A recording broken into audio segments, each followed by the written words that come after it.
నంద్యాల జిల్లా డోన్ ప్యాపిలి మండలం ఏనుగుమర్రిలో కారు అగ్ని ప్రమాదానికి గురైంది. 44వ జాతీయ రహదారిపై ప్రయాణిస్తున్న కారులో నుంచి మంటలు చెలరేగాయి. పతికొండ నుంచి డోన్కు వెళ్తుండగా మారుతి కారులో ఉన్నట్టుండి మంటలు చెలరేగాయి. మంటలను ముందుగానే గుర్తించడంతో అపాయం తప్పింది.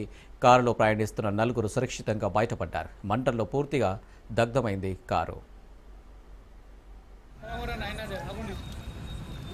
పెట్రోల్ ఇప్పుడు